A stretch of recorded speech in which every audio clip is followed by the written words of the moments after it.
خیر الحدیث کتاب اللہ وخیر الہدی ہدی محمد صلی اللہ علیہ وسلم وشر الامور محدثاتها وكل محدثۃ بدعۃ وكل بدعۃ ضلالہ وكل ضلالۃ فی النار۔ قال اللہ عز وجل فی کلامہ العزیز اعوذ باللہ السمیع العلیم من الشیطان الرجیم من ہمزہ ونفخہ ونفثہ بسم اللہ الرحمن الرحیم نبئ عبادی انی انا الغفور الرحیم۔ وقال اللہ عز وجل فی مقام آخر وسارعوا الی مغفرۃ من ربکم وجنۃ عرضها السماوات والارض۔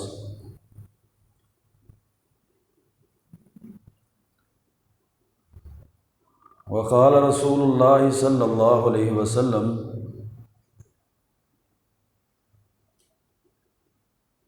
طوبی لمن وجد فی صحیفتہ استغفارا کثیرا۔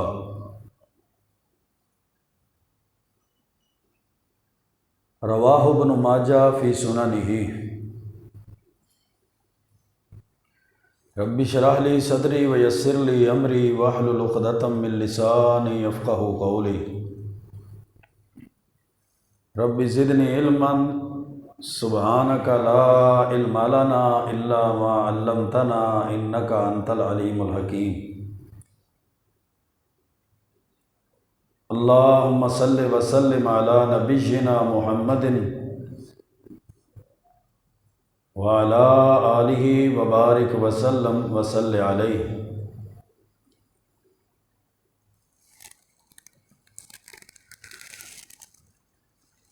رمضان المبارک کا مہینہ ہے،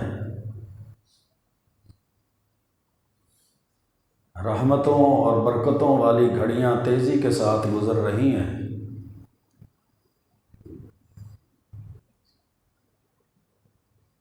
اور اس مہینے کا مقصد تقویٰ ہے، روزے اور نیک اعمال کے ذریعے سے انسان کے دل میں تقویٰ پیدا ہو جائے۔ اور یہ رمضان مغفرت اور بخشش کا مہینہ ہے، تو گویا مغفرت اور بخشش کے بہانے اللہ تعالیٰ نے جو ایک انسان اور مسلمان کے لیے پیدا کیے ہیں کہ وہ زندگی میں ایسے عمل کرے جس کی وجہ سے بخشش اور مغفرت کا اس کو سرٹیفکیٹ مل جائے۔ اور یہ سب سے بڑی دولت ہے۔ اللہ کی رضامندی، اللہ کی رضا و رحمت، اس کے ساتھ معافی کا مل جانا، اللہ تعالیٰ کی طرف سے معاف کر دیا جانا، یہ سب سے بڑی دولت ہے، اللہ تعالیٰ کی سب سے بڑی نعمت ہے۔ ابن ماجہ کی حدیث ہے، پیارے پیغمبر علیہ الصلوۃ والسلام نے فرمایا طوبی لمن وجد فی صحیفتہ استغفارا کثیرا۔ اس بندے کے لیے خوشخبری ہے، مبارک ہے، جس نے اپنے صحیفے میں، اپنے نامہ اعمال میں استغفار کی، توبہ کی، معافی کی دعاؤں کی درخواست کی کثرت کو پا لیا۔ تو گویا کہ یہ اللہ رب العزت کی طرف سے سب سے بڑی نعمت ہے اور انسان کے لیے سب سے بڑی اگر خوشخبری ہے، سب سے بڑی بشارت ہے تو مغفرت، معافی اور بخشش کی صورت میں ہے۔ دنیا آخرت کی ساری نعمتیں اس نعمت سے چھوٹی ہیں، یہ نعمت سب سے بڑی ہے، کیونکہ اسی کے بل بوتے پر اللہ کی رحمت ہے، جنت کا داخلہ ہے، جہنم سے آزادی ہے، پھر جنت کی نعمتیں ہیں، پھر جنت کی سب سے بڑی نعمت اللہ تعالیٰ کا دیدار ہے۔ یہ ساری چیزیں اس کے لیے ہیں جس کے لیے معافی کا سرٹیفکیٹ ہے، اور جس کے پاس معافی نامہ نہیں ہے، جس کے لیے معافی کا سرٹیفکیٹ نہیں ہے، اللہ کی رضا اور رحمت بھی نہیں ہے، آخرت کی کامیابی بھی نہیں ہے، جنت کا داخلہ اور جہنم سے بچاؤ بھی نہیں ہے۔ تو جب جنت کا داخلہ ہی نہیں ہے تو پھر جنت کی نعمتیں، جنت کا ناز، جنت کی نعم، وہ ساری کی ساری یہ بندہ اس سے محروم ہو جائے گا۔ تو میرے بھائیوں، سورۃ زمر کے اندر اللہ رب العزت نے ارشاد فرمایا، قُلْ يَا عِبَادِيَ الَّذِينَ أَسْرَفُوا عَلَىٰ أَنفُسِهِمْ لَا تَقْنَطُوا مِن رَحْمَةِ اللَّهِ۔ اے محبوب پیغمبر، میرے بندوں کو کہہ دیجئے، میرے ان بندوں کو جنہوں نے اپنی جانوں پہ ظلم کیے ہیں۔ ظلم سے مراد گناہ ہیں، ظلم سے مراد نافرمانیاں ہیں، ظلم سے مراد اللہ اور اس کے رسول کی بغاوتیں، کہ جن لوگوں نے گناہ کر لیے ہیں، لا تقنطوا من رحمت اللہ، اللہ کی رحمت کی وسعت اس قدر زیادہ ہے کہ وہ اللہ کی رحمت سے مایوس نہ۔ اے میرے وہ بندو جنہوں نے اپنی جانوں پہ ظلم کیے ہیں، تم اللہ کی رحمت سے مایوس نہ ہو جانا۔ ان اللہ یغفر الذنوب جميعا، اللہ کی مغفرت، اللہ کی طرف سے مغفرت کا سرٹیفکیٹ اور انعام بہت بڑا ہے، اللہ تعالیٰ سارے گناہوں کو معاف کر دے۔ انہ هو الغفور الرحیم، اللہ گناہوں کو کیوں معاف کرے؟ بے شک اللہ تعالیٰ بخشنے والا ہے اور رحم کرنے والا۔ رمضان کی رونقیں، مساجد کا سج جانا، سحریوں کی برکات، افطاریوں کی دوڑ و دھوپ اور افطاریوں کی کے وقت اللہ کی طرف سے رحمت، دن اور رات کے وقت مساجد کا نمازیوں سے آباد ہو جانا، ایک مومن بندے کے لیے یہ نیکیوں کا سیزن ہے، اور ان ساری چیزوں کی بنیاد کچھ اور نہیں ہے۔ نہ سحریوں کی بنیاد کچھ اور ہے، نہ افطاریوں کے دسترخوانوں کی بنیاد کچھ اور ہے، نہ سارا دن بھوک اور پیاس کو برداشت کرنے کی بنیاد کچھ اور ہے، نہ رات کو جاگ کر قرآن سننا اس کی بنیاد کچھ اور ہے، نہ فجر سے 3-2 گھنٹے پہلے اٹھ کر استغفار کرنا اس کی بنیاد کچھ اور ہے۔ آپ اندازہ لگا لیں، رمضان کے پورے مہینے میں انسان جتنے بھی عمل کرتا ہے، جتنی بھی مشقتیں برداشت کرتا ہے، جتنی بھی وہ تگ و دو اور کوشش کرتا ہے، اس کی ساری محنتوں کی بنیاد یہی ہے، غفر لہ ما تقدم من ذنبہ، کہ اس کے سارے گناہوں کو معاف کر دیجیے۔ میرے بھائی، اور تو کچھ نہیں، کوئی دنیا کا انعام ہے؟ جو روزہ رکھے گا اس کو شام کو اتنے پیسے ملیں گے، اتنی دولت ملے گی؟ جو رات کا قیام کرے گا اس کے لیے یہ انعام ہے؟ یا شریعت نے بیان کیا ہو کہ جو دن کا روزہ رکھتا ہے، رات کو قیام کرتا ہے، اس کے لیے یہ انعام ہے دنیا میں؟ نہیں۔ من قام رمضان ایمانا واحتسابا، بخاری کی حدیث کو اٹھائیے، جس نے رمضان کا قیام کیا ایمان کی حالت میں اور نیکی کے لیے، ومن صام رمضان ایمانا واحتسابا، اور جس نے رمضان کے روزے رکھے عقیدہ توحید ایمان کی حالت میں اور نیکی کے لیے۔ تیسری حدیث، من قام لیلۃ القدر ایمان اور واحتسابا، جس نے لیلۃ القدر کا قیام کیا ایمان کی حالت میں اور نیکی کی امید کی۔ اب تینوں حدیثوں کا انجام آخر پہ کیا ہے؟ آخری اختتامی کلمات کیا ہیں؟ غفر لہ ما تقدم من ذنبی۔ اللہ تعالیٰ قیام کرنے والے کے بھی، اللہ تعالیٰ روزے رکھنے والے کے بھی، اور اللہ تعالیٰ لیلۃ القدر کے قیام کرنے والے کے بھی سارے گزرے ہوئی زندگی کے سارے گناہوں کو معاف کر دیتا ہے۔ یہ میرے بھائیو بخشش ہے، یہ تگ و دو، یہ محنت، یہ انسان کی کوشش، یہ انسان کی کاوش کا یہی نتیجہ ہے۔ اور پھر بدقسمتی اس بندے کی ہے جو اتنی بڑی دولت سے سستی کی وجہ سے محروم کر دیا جائے، دنیا داری کی وجہ سے محروم کر دیا جائے، محض غفلت اور لاپرواہی کی وجہ سے محروم کر دیا جائے کہ دنیا کے بادشاہتوں سے بڑی بادشاہت ہے، دنیا آخرت کی دولتوں میں سے سب سے بڑی دولت ہے، دنیا آخرت کے خزانوں میں سے سب سے بڑا خزانہ مغفرت کی صورت میں اس کو مل رہا ہے، اور وہ بندہ مغفرت اور بخشش سے دور اور کنارہ کشی اختیار کیے ہو تو پھر بڑا بندہ وہ بدقسمت ہے۔ صحیح مسلم کی حدیث کو سنیے میرے بھائیوں، پیارے پیغمبر علیہ السلام نے فرمایا ینزل اللہ ربنا تبارک و تعالی کل لیلۃ الی السماء الدنیا حتی یبقى ثلث اللیل الآخر۔ جب رات کا تیسرا اور آخری پہر ہوتا ہے، محبوب پیغمبر علیہ السلام نے فرمایا اللہ تعالیٰ آسمان دنیا پہ نزول فرماتے ہیں، اللہ تعالیٰ ساتوں آسمانوں میں سے پہلے آسمان پہ نزول فرماتے ہیں، جیسے اللہ کی شان ہے، جیسے اللہ کا مقام اور مرتبہ ہے، جاہ و جلال ہے۔ پھر اللہ تعالیٰ آسمان دنیا پہ نزول فرمانے کے بعد کیا فرماتے ہیں؟ حل من سائل یعطی، کیا کوئی سوال کرنے والا ہے کہ اس کو عطا کر دیے جائے؟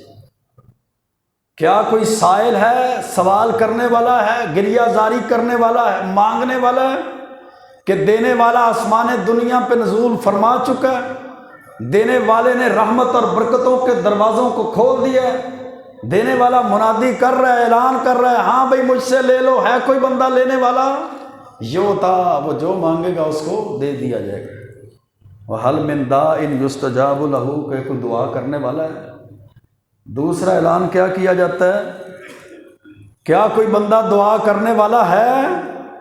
کوئی وہ دعا مانگے، کوئی اس کی حاجت ہو جو پوری نہ کی گئی، کوئی اس کی پریشانی ہو جو اس کی پریشانی، کوئی دکھ، کوئی تکلیف، کوئی بیماری، کوئی مصیبت، کوئی فتنہ، کوئی آزمائش، کوئی ایسی چیز جو اس کی پوری نہ کی جا رہی ہو، دور نہ کی جا رہی ہو۔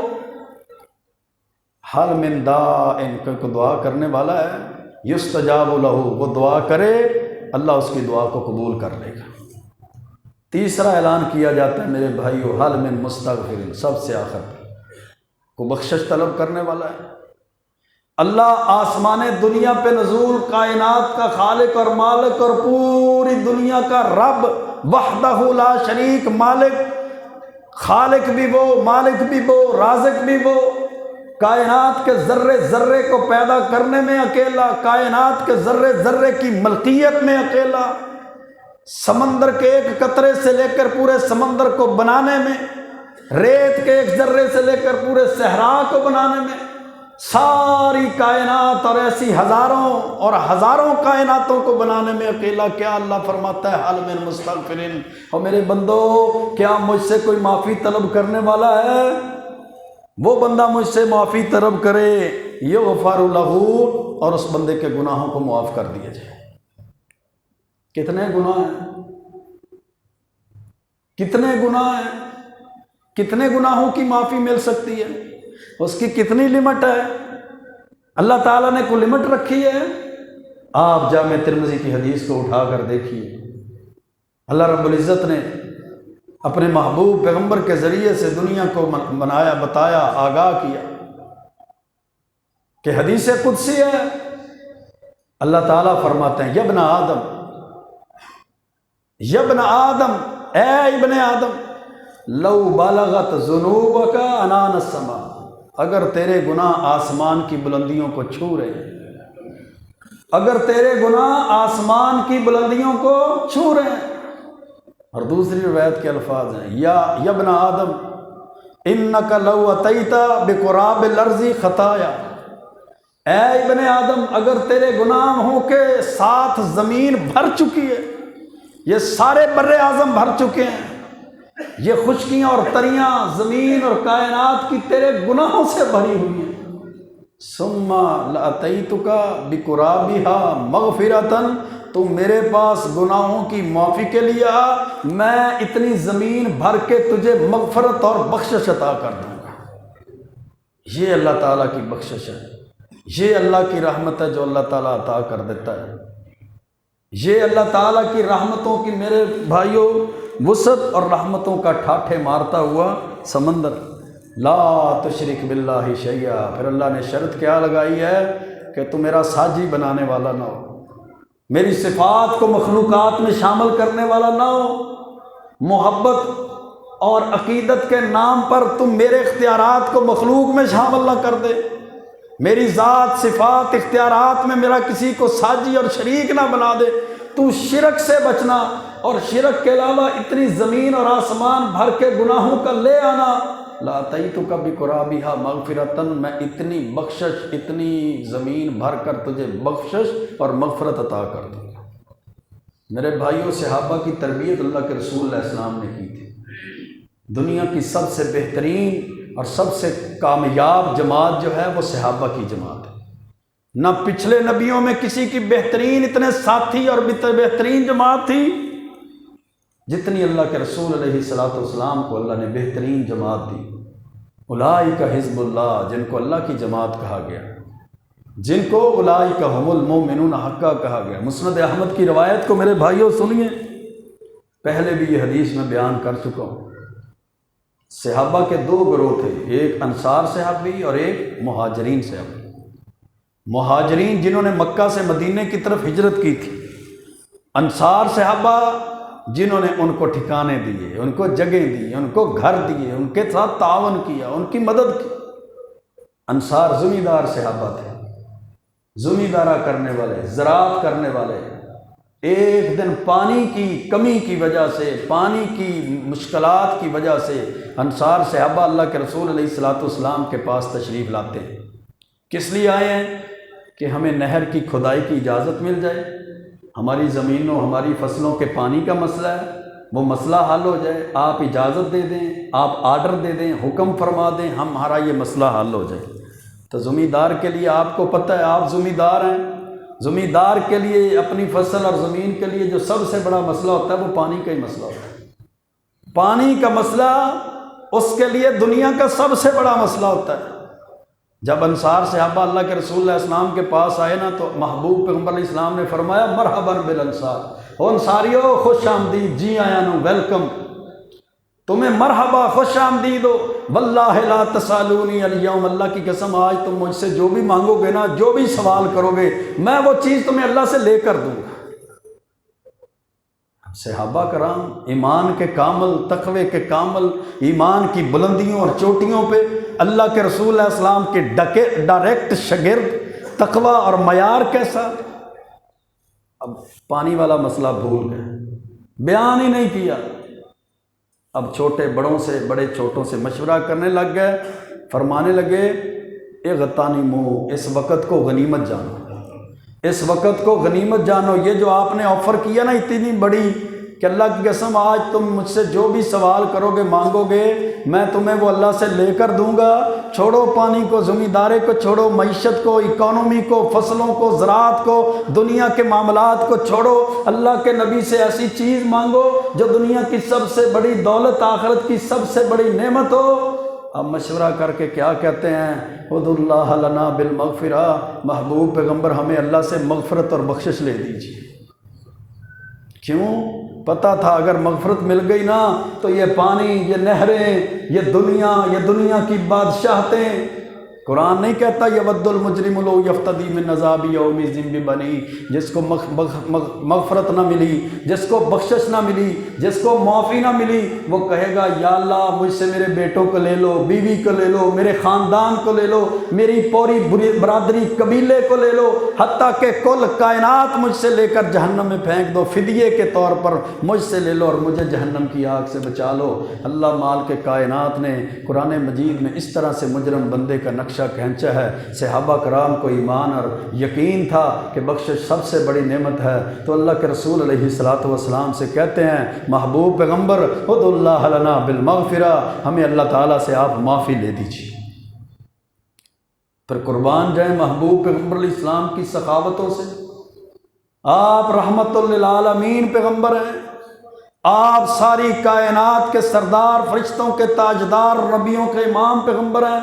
پھر قربان جائیں محبوب پیغمبر علیہ الصلوۃ والسلام پر، آپ کی ایک ایک ادا پر، آپ کے شب و روز پر، آپ کی زندگی پر، ہمارے ماں باپ کو قربان، ہمارے بہن بھائی قربان، ہمارے بیوی بچے قربان، ہمارے خاندان قربان، ہماری نسلیں قربان، محبوب پیغمبر علیہ الصلوۃ والسلام کی ذات پر۔ جب صحابہ نے کہا اللہ کے رسول دعا کر دیجئے مغفرت کے لیے، آپ نے فرمایا اللہم اغفر للانصار، اللہ انصار صحابہ کو معاف کر دے، ولی ابناء الانصار، اللہ انصار کے بیٹوں کو معاف کر دے، ولی ابناء الانصار، انصار کے بیٹوں کو معاف کر دے، ولی نساء الانصار، اللہ انصار کی عورتوں کو معاف کر دے، ولی موال الانصار، اللہ انصار کے غلاموں کو معاف کر دے، ولی ذراری الانصار، اللہ انصاریوں کی اولادوں کو، نسلوں کو بھی معاف کر دے۔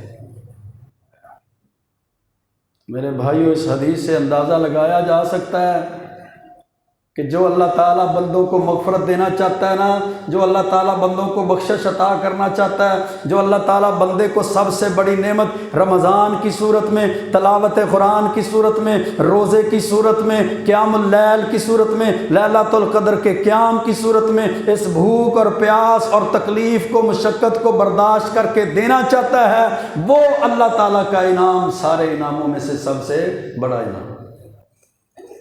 اب بندے کی مرضی ہے کہ بندہ اللہ سے وہ سب سے بڑی دولت اور انعام لینا چاہتا ہے یا نہیں لینا چاہتا۔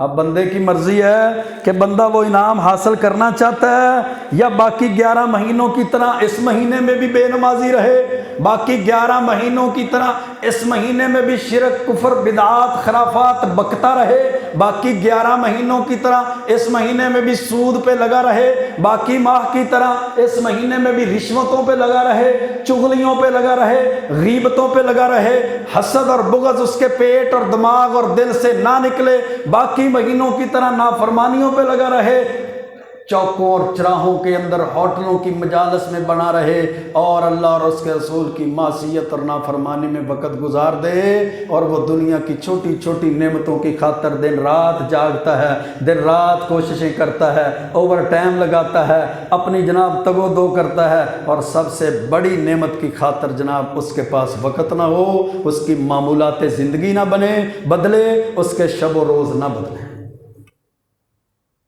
تو میرے بھائیوں، پھر اس بندے کی بدقسمتی۔ اللہ کے رسول علیہ الصلاۃ والسلام بہت سے ایسے اعمال کا ذکر فرماتے ہیں، بلکہ آپ کا خود عمل حضرت عبداللہ بن عمر فرماتے ہیں کہ ہم شمار کیا کرتے تھے کہ اللہ کے رسول علیہ الصلاۃ والسلام ایک ہی مجلس میں 100 بار یا 100 بار سے زیادہ یہ کلمات آپ کہہ دیا کرتے، رب اغفر لی وتب علی انک انت التواب الرحیم، اے اللہ مجھے معاف کر دے، مجھ پر رجوع کر لے، بے شک تو ہی توبہ قبول کرنے والا اور رحم کرنے والا ہے۔ وہ مرحوم و مغفور پیغمبر ہیں، وہ معصوم عن الخطا پیغمبر ہیں، ان کے پاس کوئی نافرمانی اللہ کی ہے ہی نہیں۔ اللہ نے ان کو نافرمانیوں والے مادہ، ان کے وہ شیطان کا جو حصہ ان کے دل میں تھا، اللہ نے وہ معراج کے موقع پر وہ بھی نکال دیا، لیکن پھر بھی ایک ایک مجلس میں 100 بار اللہ سے استغفار کرنا، توبہ کرنا کیا معنی بتاتا ہے، کیا ہمیں سبق دیتا ہے کہ میرے بھائیوں، سب سے بڑی چیز اور دولت اللہ تعالیٰ کی طرف سے معافی ہے۔ گھر سے وضو کر کے نکلنے والے کے لیے، مسجد میں آنے والے کے لیے بھی اللہ نے یہ بشارتیں دی۔ یہ مساجد 12 ماہ کھلی رہتی ہیں، یہ مسجدیں اللہ کے گھر ہیں جو کبھی بھی بند نہیں ہوتے۔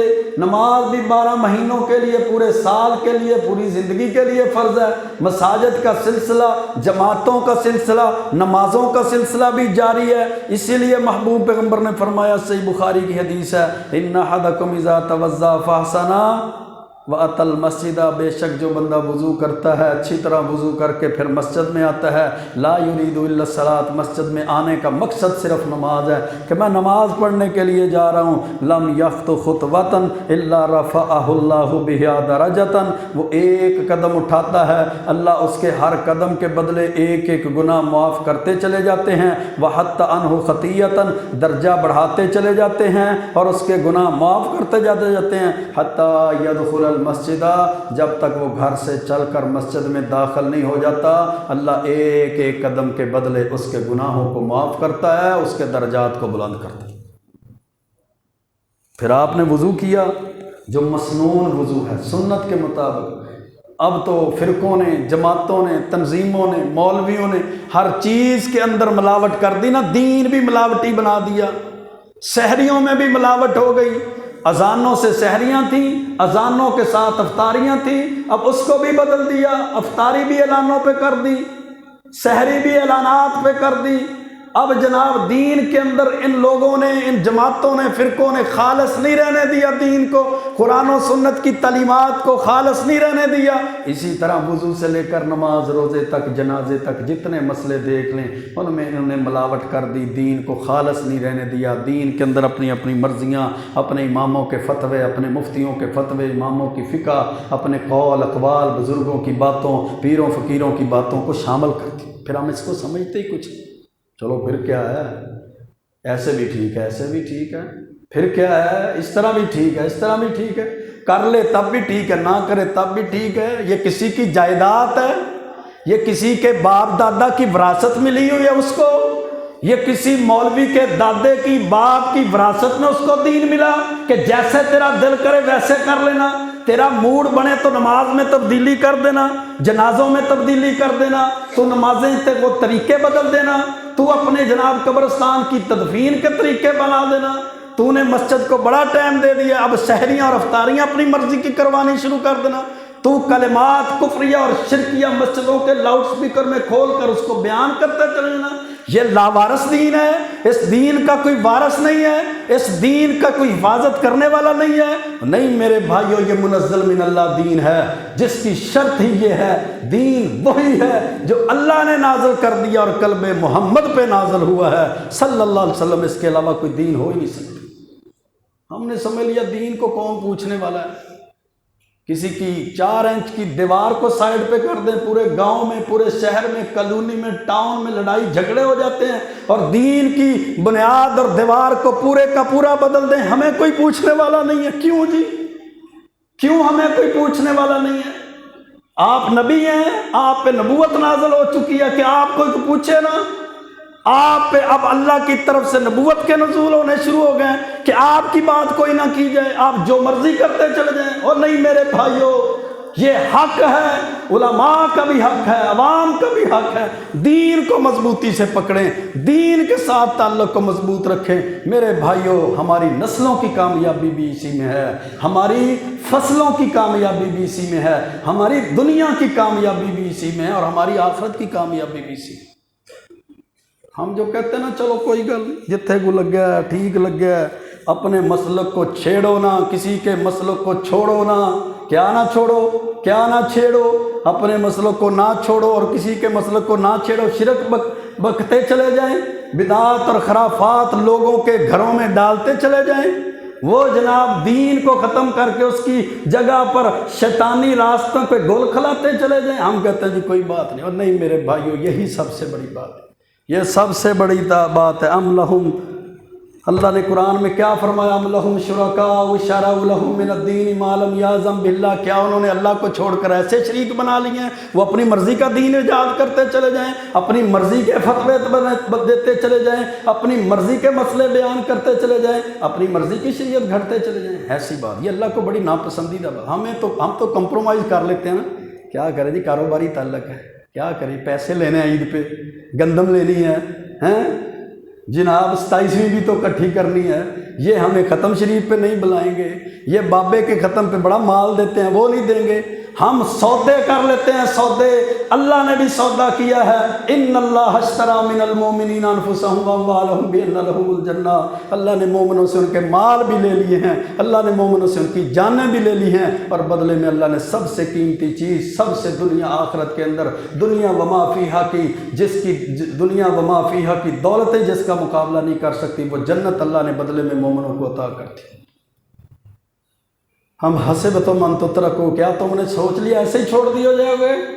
تمہارا حساب ہی نہیں ہوگا، تمہارے لیے کوئی پیرامیٹر ہی نہیں ہوگا، کوئی راستہ نہیں ہوگا، کوئی تمہارے لیے معیار ہی نہیں ہوگا، کوئی تمہارے زندگی گزارنے کا طریقہ ہی نہیں ہوگا۔ فحسبتم انما خلقناکم عبثا وانکم الینا لا ترجعون، کیا تم نے سوچ لیا ہم نے تمہیں فضول اور بیکار پیدا کر دیا، تمہیں کل قیامت کے دن ہمارے پاس لوٹ کر نہیں آئیں گے؟ لوٹ کر نہیں آنا، محاسبہ نہیں ہونا، حساب نہیں ہونا۔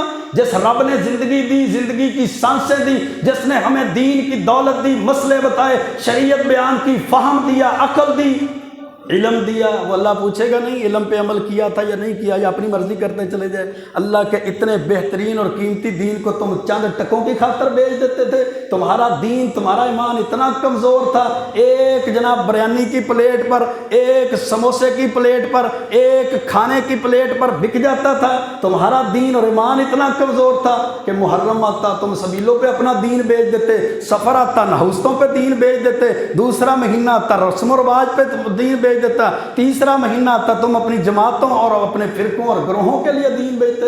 ایسا نہیں ہے، اللہ نے میرے بھائیوں علماء کا، اللہ نے مولویوں کا، اللہ نے خطیبوں کا بھی حساب لینا ہے اور عوام الناس کا بھی حساب ہونا ہے۔ دین کے معاملے میں اللہ نے چھوڑنا نہیں ہے کہ دین میں اپنی مرضی کیسے انسان کر سکتا۔ میں عرض کر رہا تھا کہ صحیح بخاری کی حدیث ہے، اللہ کے رسول علیہ الصلوۃ والسلام نے وضو کیا۔ وضو کیسے؟ وضو بسم اللہ پڑھ کر 3 دفعہ ہاتھوں کو، 3 دفعہ کلی، 3 دفعہ ناک میں پانی ڈالا، 3 دفعہ چہرے کو دھویا، یا کلی اور ناک کا اکٹھا پانی ڈالا، پھر چہرے کو دھونے کے بعد دایاں بازو، پھر بایاں بازو، پھر سر کا مسا، پھر کانوں کا مسا، اس کے بعد دایاں پاؤں، پھر بایاں پاؤں۔ اشہد ان لا الہ الا اللہ وحدہ لا شریک لہ واشہد ان محمدا عبدہ ورسولہ۔ وضو سے پہلے بسم اللہ، وضو کے بعد یہ دعا، یہ اللہ کے رسول کا وضو ہے۔ اس میں گردن کا مسا تو آیا ہی نہیں، اس میں گردن کا مسا تو آیا ہی نہیں ہے۔ جو ہمارے مولوی کہتے ہیں جو گردن کا مسا کرے گا گردن جہنم سے آزاد کر دی جائے گی، نہ اس میں چہرہ دھوتے ہوئے لا الہ الا اللہ آیا ہے، وہ بھی نہیں آیا اس میں۔ اب پھر یہ کہاں سے آ گیا؟ اللہ کے رسول علیہ السلام نے تو وضو کا چہرہ دھوتے ہوئے کلمہ پڑھا ہی نہیں تھا، ہم کیوں پڑھنے لگ گئے؟ ہم نے کیوں یہ دین سکھا دیا؟ اللہ کے رسول علیہ الصلوۃ والسلام نے تو گردن کا مسا کیا ہی نہیں تھا، گردن کا مسا وضو میں سکھایا ہی نہیں تھا، ہم نے کیوں فضائل اپنی طرف سے گھڑ لیے کہ جس نے گردن کا مسا وضو میں کیا اس کی گردن آزاد ہے؟ ایسا وضو کرے گا، اللہ کے رسول علیہ السلام نے فرمایا جیسا وضو میں نے کیا ہے، ایسا وضو کرنے کے بعد ثم صلی رکعتین، 2 رکعتیں نماز کی وہ پڑھ لے، 2 رکعتیں نفل پڑھ لے، لا یحدث فیہما نفسہ، اور دل میں کوئی بات نہ کرے، خیال وسوسے دائیں بائیں نہ جائے، پوری توجہ کے ساتھ پڑھے، غفر لہ ما تقدم من ذنبہ، اللہ اس کی زندگی کے سارے گناہوں کو معاف کر دے گا، اللہ اس کی زندگی کے سارے گناہوں کو معاف کر دے گا۔ چہرہ تو انگریز بھی دھوتا ہوگا یا نہیں دھوتا؟ عیسائی اور یہودی اور غیر مسلم وہ بہترین صابن اور بہترین طریقے سے، لیکن چہرہ دھونے کا ثواب نہیں ملا، بازو دھونے کا میرے بھائیوں ثواب نہیں ملا، سر دھونے کا، پاؤں دھونے کا ثواب نہیں ملا۔ ثواب کس کا ملا؟ کہ ان اعضاء کو دھونا ہے اس طریقے سے جس سے محبوب پیغمبر علیہ الصلوۃ والسلام نے دھویا ہے، وضو کی۔ پھر اس طریقے سے وضو کرنے کے بعد وہ 2 نفل پڑھے، ساری زندگی کے گناہوں کی معافی۔ مسنون وضو نماز میں آمین کے لیے بخشش اور مغفرت ہے میرے بھائیوں۔ یہ وہ سنتیں ہیں جو محض ہم نے فرقہ پرستیوں میں چھوڑ دی، جماعت پرستیوں میں چھوڑ دی، گروہ پرستیوں میں چھوڑ دی۔ ہم جناب اپنے اپنے اماموں، اپنے اپنے مولویوں اور مفتیوں کے پیچھے چل پڑے، حدیث کو چھوڑ دیا، سنت کو چھوڑ دیا، دین کو چھوڑ دیا۔ صحیح بخاری اور مسلم کی حدیث ہے، اللہ کے رسول علیہ الصلوۃ والسلام نے فرمایا اذا امن الامام فامنوا، جب امام بلند آواز سے نماز میں آمین کہتا ہے تم بھی آمین کہو۔ فإن الملائکۃ تؤمن، کیونکہ اللہ کی نوری مخلوق فرشتے بھی آمین کہتے ہیں۔ فمن وافق تعمیرہ تعمین الملائکہ، جس کی آمین فرشتوں کی آمین کے ساتھ موافقت کر دی جاتی ہے، کر گئی، غفر لہ ما تقدم من ذنبہ، اس کو بھی ساری زندگی کے گناہوں کی معافی کا سرٹیفکیٹ مل چکا ہے۔ غفر لہ ما تقدم، کتنا عمل ہے، کتنے گھنٹے لگتے ہیں؟ ہاں نماز پڑھے گا تو آمین کہے گا نا، اگر نماز کے لیے اس کے پاس ٹائم ہی نہیں ہے تو پھر اس نے سورۃ فاتحہ اور آمین کیا پڑھنی ہے؟ اللہ کے رسول علیہ السلام نے فرمایا تھا، سنن ابن ماجہ کے اندر حدیث ہے، ما حسدتکم الیہود ولا شیء ما حسدتکم علی السلام والتامین، جتنا حسد یہودی دو چیزوں پر کرتے ہیں اتنا کسی اور چیز پر نہیں کرتے۔ ایک تو یہودی اے مسلمانوں تم پر اس بات پہ حسد کرتے ہیں جو تم ایک دوسرے کو السلام علیکم کہتے ہو، اور دوسرا اس بات پر حسد کرتے ہیں کہ جب نماز میں کھڑے ہو کر بلند آواز سے آمین کہتے ہو تو یہودی اس سے حسد کرتے ہیں، اس سے چڑھتے ہیں۔ تو غیر مسلم چڑھتے تھے، یہ تو کافر چڑھتے تھے، یہ تو کافر حسد کرتے تھے، ہم نے نماز کو کیوں چھوڑ دیا؟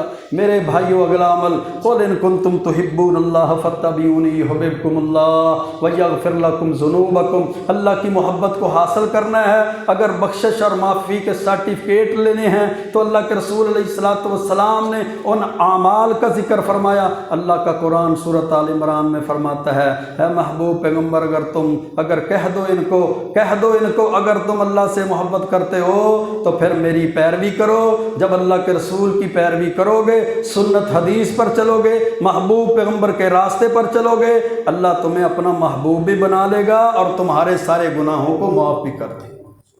تو کیا بات سمجھ آتی ہے؟ اللہ کی طرف سے معافی سنت حدیث پر عمل میں ملتی ہے، رکھ رکھاؤ میں نہیں ملتی۔ اس کا بھی منہ رکھنا ہوتا ہے، اس کا بھی ملاحظہ رکھنا ہوتا ہے۔